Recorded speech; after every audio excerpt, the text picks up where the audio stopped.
Para abordar todo o conteúdo que nós preparamos nesse curso para vocês, nós decidimos dividir em 3 principais tópicos. O primeiro tópico, introdutório, que traz uma análise de mercado e algumas visões sobre a sustentabilidade do negócio. No segundo momento, nós entramos para falar dos microgreens e tudo que precisa para produzi-los em ambiente controlado. E, por fim, a gente faz uma análise financeira baseada no estudo de caso de uma estante que a gente tem na Seed Farm. Quanto que você tem de custo para produzir os microgreens, quanto que é possível produzir uma estante.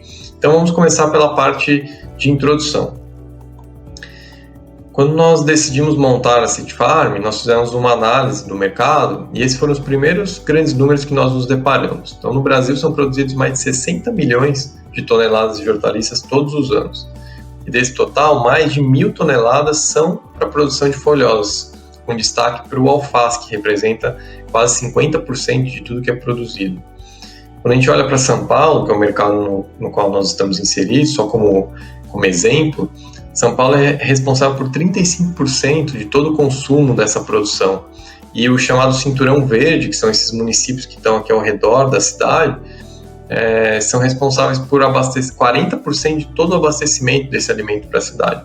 Então aqui, nesse primeiro momento, a gente já começou a ter alguns questionamentos. Será que faz sentido um alface ter que andar 100, 150 quilômetros para chegar até a cidade? Qual o impacto que isso gera no custo do alimento? Qual o impacto ambiental que isso gera pelo transporte, pela logística de trazer esse alimento para dentro da cidade? Qual o impacto no valor nutricional desse alimento? Então aqui já tem alguns aspectos, alguns questionamentos importantes para a gente começar a pensar. Nós também buscamos entender o comportamento do consumidor. Então, onde que as pessoas compram as hortaliças? Grande parte das compras hoje está concentrada nos supermercados. 80% de toda a compra hoje é feita nos grandes mercados. Quando a gente pensa em decisão de compra, está muito atrelado à questão de gosto, estação do ano, preço, aparência. Mas tem esse último item que aparece nesse dado. 4% das pessoas consideram informações sobre o modo de plantio importantes. Ou seja, esse é um fator que não aparecia em pesquisas anteriores e começa a se tornar relevante. As pessoas começam a prestar atenção, começam a se preocupar de onde que está vindo o seu alimento, quem é o responsável por produzi-lo, quais são as práticas que estão sendo utilizadas para produzir o alimento. Então, esse é um aspecto importante para quem está querendo compreender, entrar, empreender nesse mercado. Outro dado relevante é que a OMS recomenda que sejam consumidos 146 quilos por ano de hortifrutis por pessoa. E no Brasil, apesar de a gente produzir todo esse número que a gente viu, quando a gente pensa em hortaliças, né, o Brasil consome só 57 quilos por ano. Quando a gente compara com o mercado europeu, por exemplo, os espanhóis já consomem 120 quilos por ano. Então a gente tem uma grande oportunidade ainda, um mercado que tem espaço para crescer.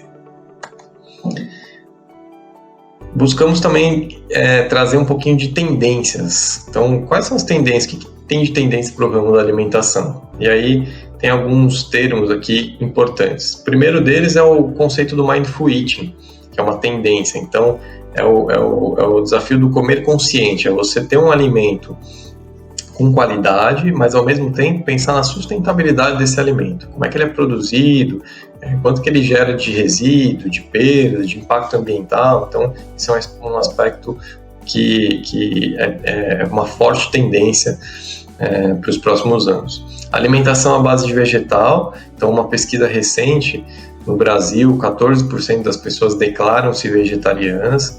Quando a gente pensa em São Paulo, esse número já é de 16%, então é um número muito grande de pessoas que estão já fazendo essa troca, né, nos hábitos de consumo, consumindo uma alimentação à base de vegetal. Aqui em São Paulo, diversos restaurantes, se não é 100% vegetariano ou vegano, você já encontra no cardápio, né, e isso está se espalhando por todas as cidades aí do Brasil, já é uma realidade, né. A gente tem também a chegada dos millennials. Até 2025 devem ser o maior extrato populacional aqui no Brasil, e essa é uma geração que já é mais crítica por natureza, né? Então, são mais questionadores, querem ter essa relação com quem está produzindo o alimento, querem questionar como é que é feito esse alimento. Então esse é um olhar importante que a gente precisa ter, porque esse é o novo consumidor que vai ser a maior parte desse mercado. A gente tem a valorização da produção local, isso é bem forte, é bem na veia com a proposta desse modelo de agricultura urbana, né? A produção dos microgreens é uma parte disso. Então, quando você faz a produção local, você tem um alimento que é mais nutritivo, você tem um alimento mais fresco, você valoriza essa relação entre quem está produzindo e quem está consumindo. Isso é uma tendência que está chegando forte aqui no Brasil também.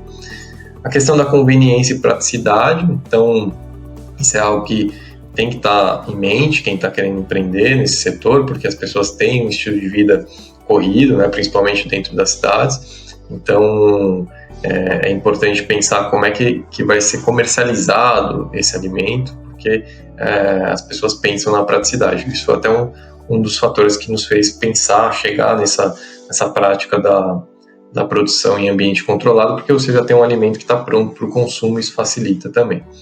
E a gente tem a questão da redução do desperdício. Então, segundo dados da ONU, aqui só no Brasil, mais de 7 bilhões de reais de prejuízo com hortifrutis que vão para o lixo. É um fator que as pessoas vão começar a valorizar cada vez mais e questionar cada vez mais. Então, a gente percebe que é um mercado que é muito problemático e pouco desenvolvido aqui no Brasil. Então, a gente tem um alto desperdício de alimentos, cerca de 35%, né, de todas as hortaliças que são produzidas, a estimativa é que vai para o lixo. Por que isso ocorre? Por conta da cadeia produtiva, cadeia de distribuição e armazenamento desse alimento. Então, quando você está produzindo, às vezes você tem fatores climáticos que acabam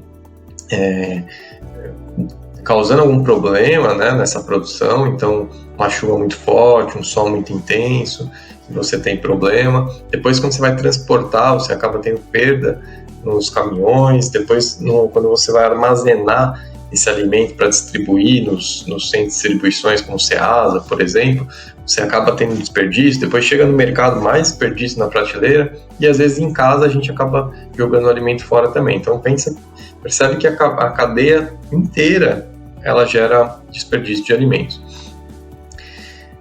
Outro fator importante é que você tem quase 70% de toda a água potável hoje no planeta é destinado para a agricultura.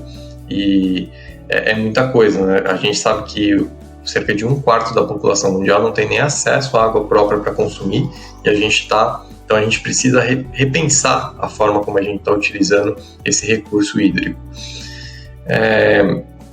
Tem o fator da baixa qualidade nutritiva desse alimento, justamente por conta da distância entre quem está produzindo e quem está consumindo. Então, quando você colhe o alimento até chegar no nosso prato, o alimento está morrendo já, então ele vai perdendo o valor nutritivo dele. E a falta de garantia do suprimento regular, porque justamente por conta dessas questões climáticas. Quando você tem alguma perda, alguma variação no clima, você acaba, muitas vezes, os produtores acabam perdendo, não conseguem fazer a entrega. Às vezes você vai no mercado, por exemplo, que é uma rúcula e não tem naquela semana, justamente por conta dessa falta, você não consegue garantir que vai ter essa entrega. Para adicionar a tudo isso, segundo alguns dados da ONU, até 2050 devemos ser quase 10 bilhões de pessoas no mundo, e grande parte dessas pessoas vivem dentro das cidades. No Brasil, esse número deve passar de 90% até 2030. Então, é muita gente vivendo dentro das cidades, e isso vai trazer uma demanda enorme por alimentos. E a gente sabe que 80% hoje de todas as terras adequadas para a agricultura já estão ocupadas. Quando a gente coloca uma lupa nesse número, 15% dessas terras já não são nem mais férteis para produzir, porque a gente já degradou tanto esse solo com uso de fertilizante, de agrotóxico, que ela já não consegue mais ser produtiva. Aqui, para a gente ter uma ideia do impacto que a agricultura tem causado, a gente traz o conceito da pegada ecológica. O que é a pegada ecológica? Pegada ecológica é um termo que foi cunhado para fazer a gente compreender o impacto dos nossos hábitos de consumo no meio ambiente. Então, tudo que a gente faz acaba deixando alguma pegada no meio ambiente. Então, a roupa que a gente veste, a forma como a gente se locomove e a agricultura também tem deixa pegadas, né? Então, para a gente produzir alimentos para 7 bilhões de pessoas atualmente, a gente precisa de uma América do Sul de terras. E se a gente crescesse mais 3 bilhões de pessoas, a gente precisaria ter mais um Brasil de terra disponível. E o fato é que hoje não existe essa disponibilidade de terra para permitir a agricultura e produzir tudo esse aumento, né, pela demanda de alimentos. Então, a gente chega nesse desafio mundial. Como é que a gente vai fazer para fornecer de forma sustentável alimento e água em abundância para quase 10 bilhões de pessoas e, ao mesmo tempo, precisamos conseguir regenerar os ecossistemas que degradamos. Então, não adianta mais ser apenas sustentável.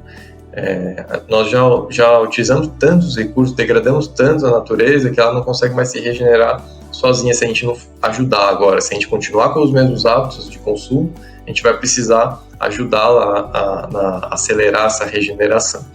Então, essa palavra, esse termo regeneração, ele chega com bastante força, precisamos estar atento a isso e pensar como que nós podemos contribuir para esse desafio.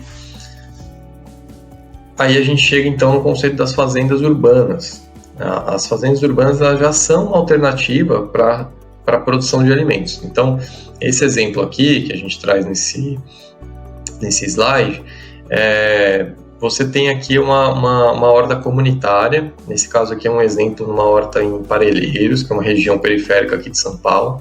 Nessa foto está até a Paola Carrossela, que é uma chefe de cozinha famosa, e ela compra as hortaliças desses pequenos produtores. Essa horta ela é feita embaixo daquelas redes de distribuição de energia. São terrenos que ficavam sem ocupação e a prefeitura tem cedido esses terrenos para torná-lo produtivo. Então aqui você já começa a ter um primeiro olhar para trazer a produção de alimentos para dentro da cidade, e isso já traz alguns aspectos positivos. Então você estimula pequenos produtores, você resgata esse senso de comunidade, aproxima as pessoas da cidade com a natureza. Normalmente as práticas de cultivo desses locais são com práticas sustentáveis, nesse caso aqui 100% orgânico. Então esse tipo de iniciativa é bem interessante, se espalha pela cidade aqui de São Paulo e tem diversas iniciativas pelo Brasil todo. Mas a gente sabe que essas hortas comunitárias elas não têm uma capacidade de fornecimento que é reduzida para tudo aquilo que a gente viu de demanda, né, que a gente já produz hoje e o que vai aumentar. Então, a gente chega nesse conceito das fazendas verticais. Então, a fazenda vertical, esse termo, né, esse conceito foi cunhado por um biólogo americano chamado Dickson Despommier. Esse cara vale muito a pena pesquisar sobre ele, tem artigos disponíveis, ele já escreveu livro. Então ele foi o cara que vislumbrou a gente conseguir verticalizar a agricultura para liberar espaço para que a natureza pudesse se regenerar, já pensando nessa problemática toda que a gente viu anteriormente. Então em 99 ele colocou esse termo, né? Precisamos verticalizar a agricultura. Em 2007 esse termo começou a ganhar mais relevância porque foi publicado numa revista americana. Em 2011 a gente já começa a ver grandes fazendas surgindo, principalmente na Ásia e Estados Unidos. Aqui tem uma frase que a gente gosta, um professor da Exalc, José Paulo Mulan, que ele diz que a agricultura vertical e urbana vai concorrer com o cinturão verde na produção de hortaliças no dia a dia das cidades. Então, toda aquela representatividade, né, de abastecimento que é feito hoje pelo cinturão verde vai começar a diminuir, porque as fazendas urbanas vão começar a absorver parte dessa produção. Bom, e quando a gente pensa então nesse conceito de agricultura vertical, como é que normalmente é feito o cultivo dentro dessas fazendas? Normalmente esse cultivo é feito em ambiente controlado, um ambiente indoor. Por quê? Porque nesse tipo de ambiente a gente consegue dar as condições ideais para as plantas. Então eu consigo controlar a temperatura, gás carbônico, água, nutriente, iluminação, tudo que precisa para o correto crescimento das plantas. Num ambiente controlado eu consigo fazer esse controle.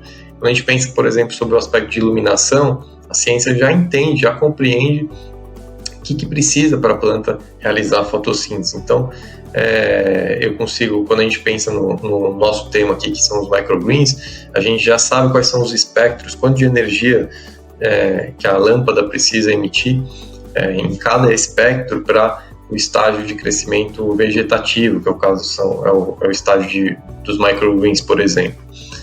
Mas também a gente já sabe o que a tecnologia já permite a gente fazer estágio de floração, de frutificação. Então, é uma tecnologia que já está avançando, a ciência tem feito grandes descobertas nesse sentido, e a própria tecnologia aos poucos começa a ficando mais barato também.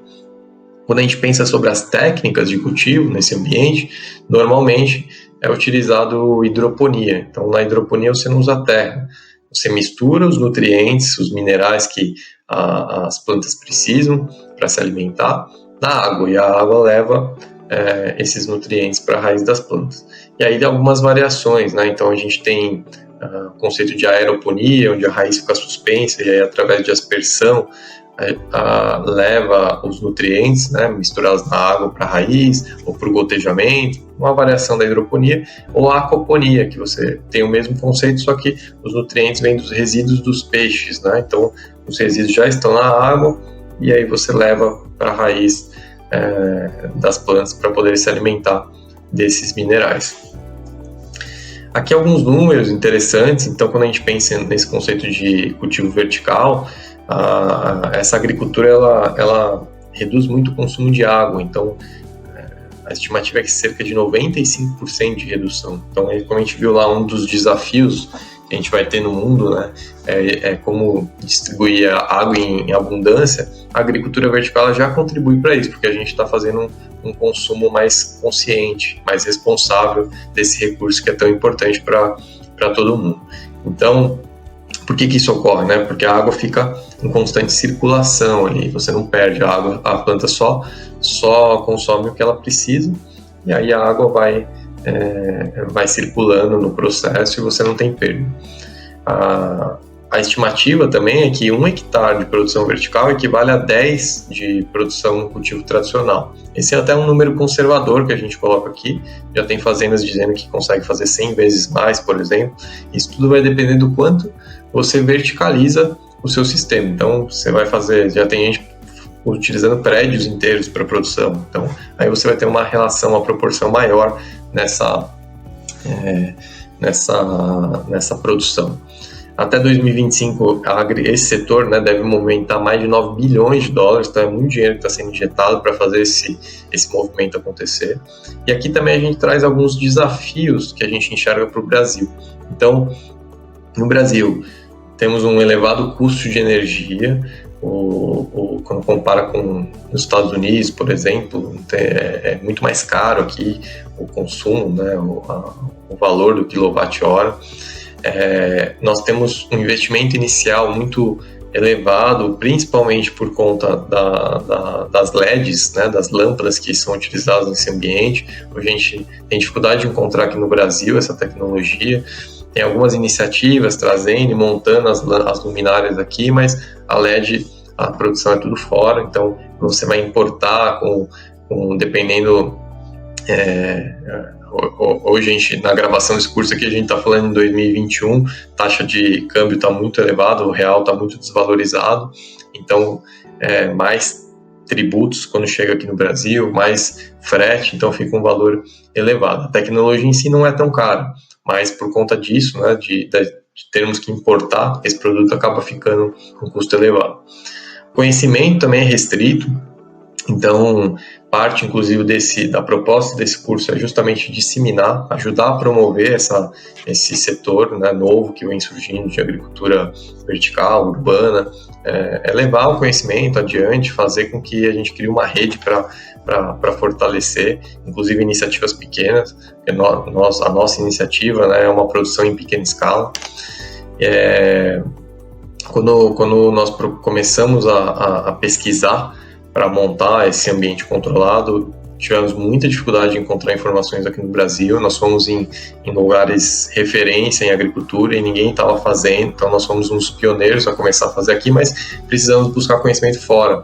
Inglaterra, Estados Unidos, Canadá, que são locais que já estão com esse movimento mais avançado. E a gente também tem um elevado custo dos espaços urbanos que tem que ser levado em conta.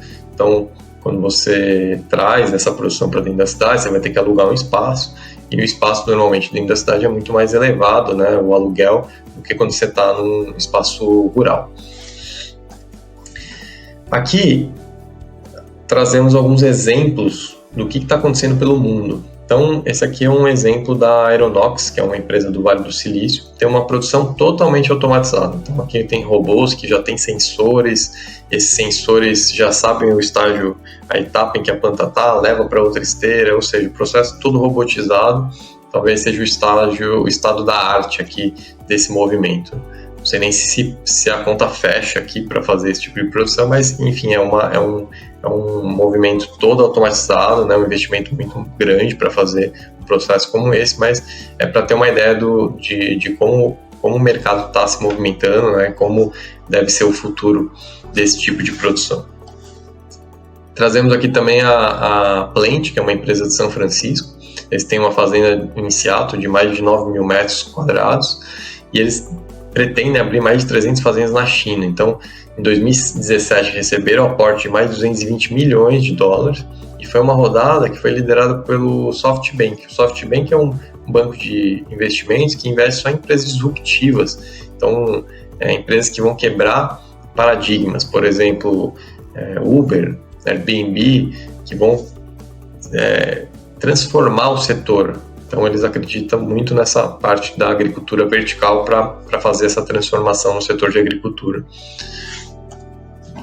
Um outro exemplo aqui é a Aerofarms, que se posicionam como a maior empresa do setor, é uma mega fazenda vertical, e recentemente até fecharam uma parceria com uma companhia aérea para fornecer todas as hortaliças para essa companhia. Aqui a gente traz a Tower Garden. Essa aqui foi até a fonte de inspiração para o início dos nossos trabalhos. A história da Tower Garden, ela começa por um cara, o idealizador, ele trabalhava na Disney, e na Disney tem um espaço que tem uma produção vertical, em hidroponia, e eles criaram excelência nesse tipo de produção, e ele tinha o sonho de levar isso para conhecimento de mais pessoas, que as pessoas pudessem utilizar esse conhecimento para produzir o próprio alimento. Então ele criou essas torres, e aí você consegue, na foto da esquerda, você vê a possibilidade de fazer a produção em casa, né, inclusive em ambiente fechado, você usa as lâmpadas para produzir, ou no caso da foto da direita, você consegue juntar várias dessas torres e fazer uma mega fazenda, e você vira um comércio de hortaliças. Então, é uma proposta bem bacana e a gente gosta de passar adiante porque foi fonte de inspiração para a gente começar a City Farm. Bom, aqui a gente traz, então, todos os benefícios que essa nova proposta de agricultura vertical tende a trazer. Então, você tem aumento de produtividade, né? Mais pés por metro quadrado, mais safras por ano, menor necessidade de espaço, você ajuda no combate ao desmatamento, porque quando você verticaliza essa produção, você está liberando o campo que estava ocupado por monoculturas inteiras de alface, por exemplo, você libera esse espaço para que a própria natureza consiga se regenerar e contribuir para a captura do CO2 e, consequentemente, ajudar na diminuição do aquecimento global, por exemplo. Tem dois fatores, aqui tem uma série de benefícios, né? Você elimina o uso de agrotóxicos, você reduz a poluição com o transporte desse alimento, mas tem dois fatores que eu gosto muito de comentar, que é a regularidade de produção e a regularidade de custos. Então, são dois fatores que são super importantes para quem está querendo empreender nesse setor. E você, quando você está produzindo num ambiente controlado, você sabe exatamente quanto você vai gastar com semente, quanto de semente você vai consumir, quanto tempo vai demorar para fazer a germinação, quanto tempo vai demorar para deixar a planta debaixo da luz, com irrigação, quando você pode colher. Então, você não tem surpresas. Então, esse é um grande benefício que esse modelo traz. E no lado direito, a gente traz algumas fotos que faz um contraponto com todos esses outros benefícios que esse modelo novo traz. Então, a agricultura convencional ela tem trazido um desmatamento enorme, um excesso de uso de agrotóxicos, você tem a poluição dos aquíferos, as abelhas, né? Uma das hipóteses do desaparecimento das abelhas é que está sendo ocasionado por conta do excesso de agrotóxico. Então, esse modelo convencional traz uma série de problemas que esse modelo novo de agricultura vertical e urbana tende a solucionar. E olha que interessante, o Estadão publicou um artigo recente que fala sobre profissões do futuro, e o fazendeiro vertical está listado entre essas profissões. Então, entre hacker genético, por exemplo, e cientista de dados de blockchain, que são tecnologias super disruptivas, você tem lá o fazendeiro vertical, e é um profissional que vai exigir algumas competências diferentes do fazendeiro tradicional. Então, vai exigir uma curadoria de robôs, de tecnologia, automação, então um perfil de profissional que vai ter que ter esse tipo de conhecimento. Aqui eu vou passar para vocês um vídeo que dá uma contextualizada em toda essa primeira parte introdutória que a gente passou. With the global population set to exceed 10 billion people by 2050, the challenge of providing enough food for everyone in a sustainable, efficient and cost-effective way is rising in significance. Shedding the restrictions of seasonal weather patterns, overcoming transportation challenges, and significantly enhancing yields, the growing trend of vertical farming could herald the future of food production.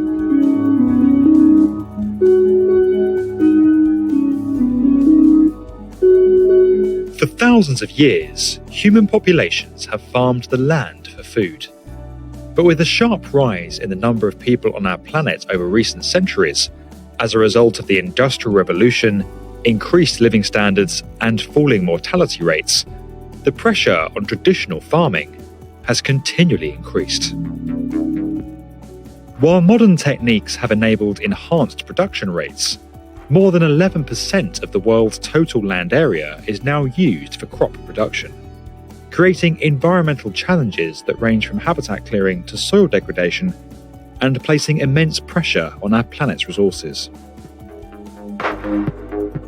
Furthermore, as our cities expand, the distances between suitable farming land and the large populations who consume its produce are growing, raising the impact of transportation. Added to these challenges are a changing climate that is disrupting seasonal weather patterns and the lack of suitable soils in close proximity to rapidly expanding areas. One potential solution is the quite literally growing trend of vertical farming, a concept that sees the sprawling crop farms of old condensed into much smaller factory-like sites where conditions can be optimized and yields significantly increased. Facilities like AeroFarms in New Jersey see crops produced in an enclosed environment, where almost everything from the lighting and ambient temperature to soil conditions and nutrients are carefully controlled. The facility uses extensive vertical racking to optimize space as compared to a conventional crop farm, enabling it to be located on a far smaller site and much closer to an established urban area. Such a location reduces the extent of haulage or food miles required to transport produce to consumers, cutting CO2 emissions. Geography aside, the creation of controlled conditions delivers many benefits. Firstly, the process of crop production is insulated from seasonal weather patterns that are highly susceptible to disruption as a result of our changing climate. On a vertical farm, lighting, water and temperature can all be optimized to remove climatic risks and enhance production rates.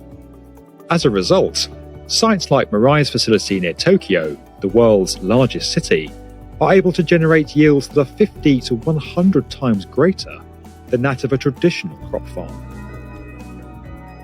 The use of a controlled environment also eliminates the losses from birds and insects that must be factored on conventional farms, cutting the need for harmful pesticides to be used, and improving the quality of produce. Vertical farms also optimize the level of nutrients that crops receive, solving the challenge of finding a sufficient extent of suitable farming land in close proximity to a major urban area. In many instances, soil is removed altogether, and crops are grown on membranes where they are sprayed with nutrient-rich solutions. Of course, vertical farms do have their limitations, and critics have pointed to the level of energy required to maintain such refined environments. While these concerns are valid, several vertical farms are powered by renewable technologies and recycle many of their resources.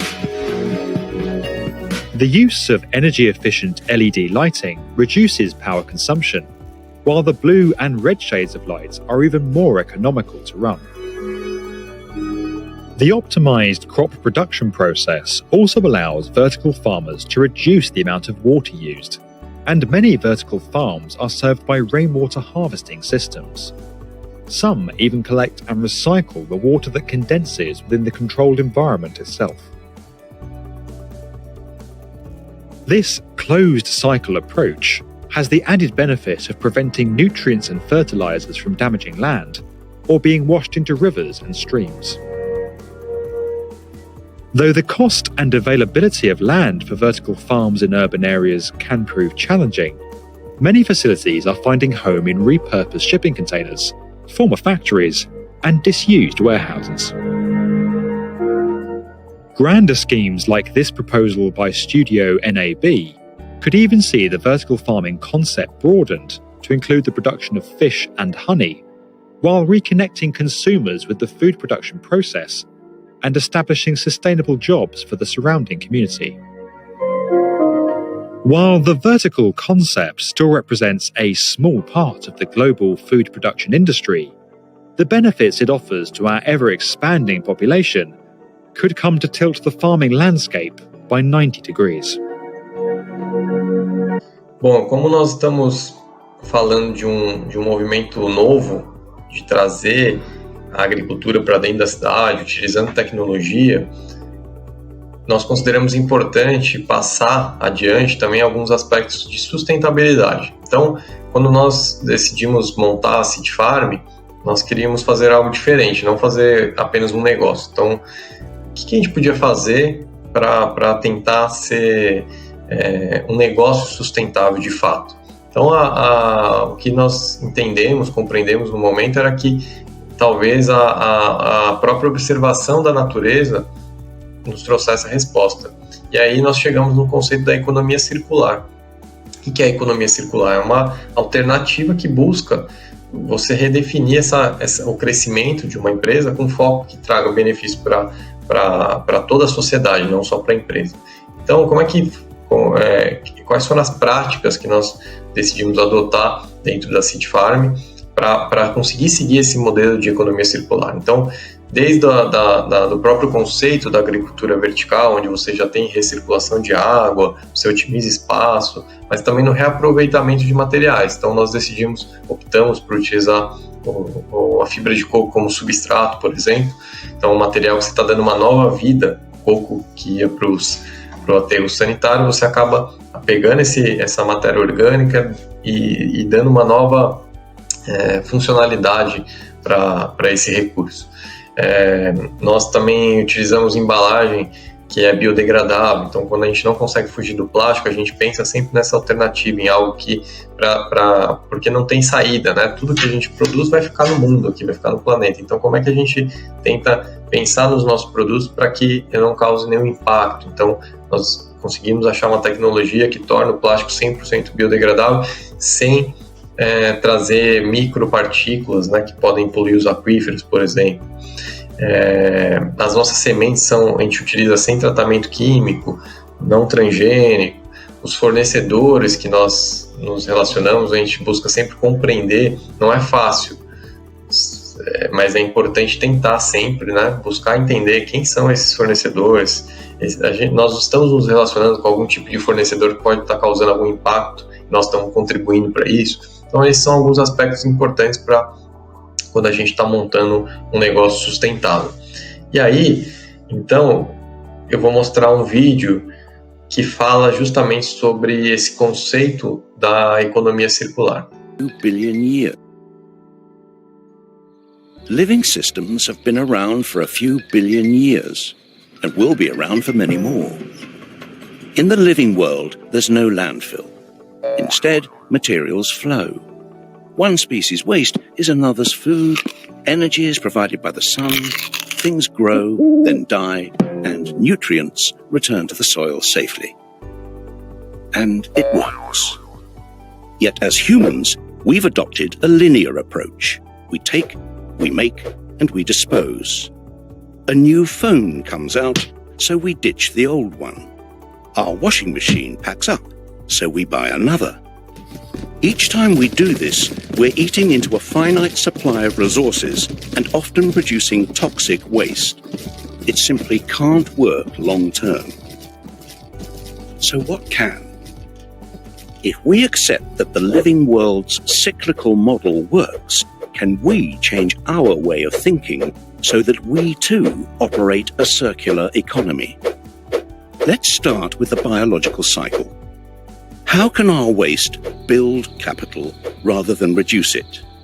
By rethinking and redesigning products and components, and the packaging they come in, we can create safe and compostable materials that help grow more stuff. As they say in the movies, no resources have been lost in the making of this material. So what about the washing machines, mobile phones, fridges? We know they don't biodegrade. Here, we're talking about another sort of rethink, a way to cycle valuable metals, polymers, and alloys so they maintain their quality and continue to be useful beyond the shelf life of individual products. What if the goods of today became the resources of tomorrow? It makes commercial sense. Instead of the throw away and replace culture we've become used to, we'd adopt a return and renew one, where products and components are designed to be disassembled and regenerated. One solution may be to rethink the way we view ownership. What if we never actually owned our technologies? We simply licensed them from the manufacturers. Now, let's put these two cycles together. Imagine if we could design products to come back to their makers, their technical materials being reused and their biological parts increasing agricultural value. And imagine that these products are made and transported using renewable energy. Here we have a model that builds prosperity long term. And the good news is, there are already companies out there who are beginning to adopt this way of working. But the circular economy isn't about one manufacturer changing one product. It's about all the interconnecting companies that form our infrastructure and economy coming together. It's about energy. It's about rethinking the operating system itself. We have a fantastic opportunity to open new perspectives and new horizons. Instead of remaining trapped in the frustrations of the present, with creativity and innovation, we really can rethink and redesign our future.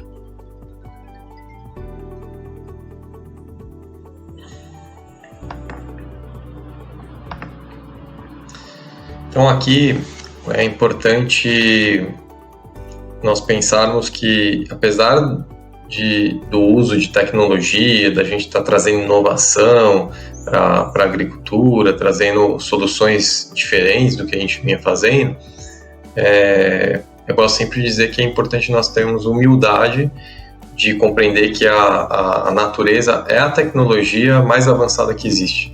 Então, ela está há bilhões de anos em evolução e por que não utilizá-la como exemplo tanto para os produtos que a gente vai produzir, mas também para o modelo de negócio. Então é importante a gente ter sempre esse olhar com humildade para compreender como é que a natureza se comporta, tentar aplicar esse comportamento nas nossas ações, né? Então, na natureza, quando uma folha cai, ela já vai servir ali de alimento, de nutriente para algo novo que vai nascer, né? Nada se perde ali, tudo se renova.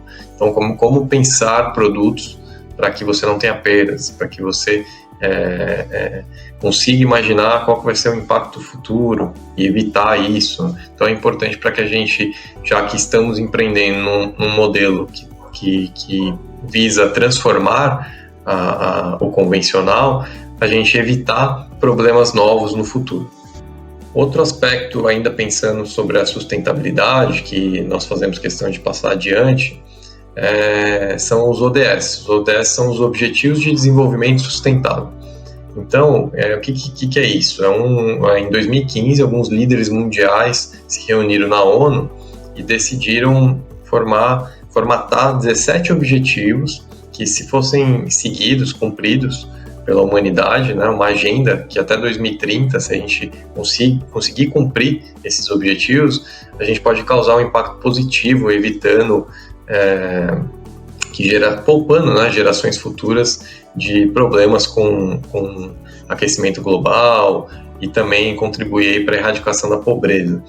Então, esses objetivos, eles trazem informações importantes para a gente como cidadãos, mas também podem ser aplicados como modelo de negócio. Então, essa proposta de trazer a produção de alimentos para dentro da cidade, verticalizá-la, para otimizar espaço, esse negócio como um todo já tem algumas contribuições para alguns desses objetivos, mas principalmente para esses dois. Então, a gente está falando aqui do objetivo 11, que são cidades e comunidades sustentáveis. O que é isso? Esse objetivo é você conseguir repensar a forma da gestão e construção dos espaços urbanos, que é justamente o que essas fazendas, né, o que nós estamos buscando fazer. Então, um exemplo, a City Farm, a gente pegou uma garagem que tem 50 metros quadrados, pé direito alto, e a gente consegue dar uma nova cara ali, uma produção dentro de um espaço pequeno que jamais seria pensado para isso. Tem gente produzindo em túneis que eram utilizados para guerra, tem gente produzindo em lajes, em sacadas. Então, é justamente isso, como a gente repensa esse modelo para tornar as cidades mais sustentáveis.